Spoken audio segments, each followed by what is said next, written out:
আমরা দাঁড়িয়ে আছি সেই বিখ্যাত মহাকবি মাইকেল মধুসূদন দত্তের কপোতাক্ষ নদের পাড়ে।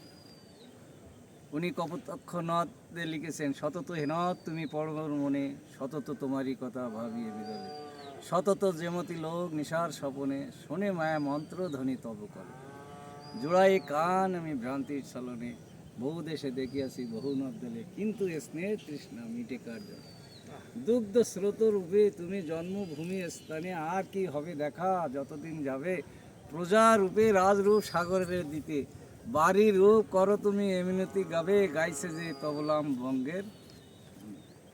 সুন্দর সুন্দর, খুব দেশের প্রতি মমত্ববোধ, দেশের প্রতি ভালোবাসা, দেশ প্রেমের এক উজ্জ্বল দৃষ্টান্ত কপোতাক্ষ নদ। আচ্ছা স্যার, আমার একটা প্রশ্ন হচ্ছে, ওনা তো মাইকেল মধুসূদন দত্ত, তো ওনা মাইকেল কেন হয়েছে? তো আমরা জানি ওনা হিন্দু থেকে খ্রিস্টান হয়েছে, খ্রিস্টান থেকে আবার হিন্দু হয়েছে। আচ্ছা, আমার একটা প্রশ্ন হলো স্যার, যদি ওনা এই হিন্দু অথবা খ্রিস্টান না হয়ে যদি মুসলমান হইতো, তাহলে ওনার নামটা কিভাবে হইতো? তদানীন্তন যে সময় উনি জন্মগ্রহণ করেছিলেন সে সময় মুসলমানদের কোনো খ্যাতি ছিল না, নাম ধাম যশ কিছুই ছিল না। তিনি তিনি ভেবেছিলেন যে এটা যদি আমি খ্রিস্টান হই, খ্রিস্টান হওয়ার পরে উনি ভাবছিলেন যে আমার নাম আরও বেশি প্রচার হবে। প্রচার। বাংলায় লিখে আমি মনে হয় খুব যথাস্থানে পৌঁছাতে আচ্ছা, ওনার পারতেছি না। কি তাহলে ওনার নিজের যশ খ্যাতির প্রতি খুব মানে মোহ ছিল, মানে নিজের তা তো বটেই, যশ খ্যাতির প্রতি সে সবসময় আড়ম্বর জীবনযাপন করত।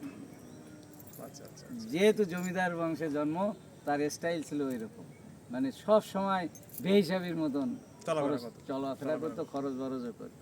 উনি যখন ক্যাপটিভ লেডি লিখলেন, হ্যাঁ, দি ক্যাপটিভ লেডি, গৃহবন্ধু জীবন লেখার পরে উনি ভাবছিলেন বইটা খুব নোবেল প্রাইজ পাওয়ার মতো নাকি শুনছি, আচ্ছা যদিও আমি পড়ি নাই, কিন্তু উনি ভাবছিলেন আমার এবার যশ খ্যাতি অর্জন হবে, কিন্তু কোনো ইংরেজ তার এতটুকু প্রশংসা করেনি। প্রশংসা করেনি। এত বড় একটা গ্রন্থ লেখার পরেও তারপরে উনি মনে দুঃখে শোকে এই দেশের প্রতি আবার তার ভালোবাসাটা ভালোবাসা। হলো যে বিনে স্বদেশী ভাষা মিটি কি আশা।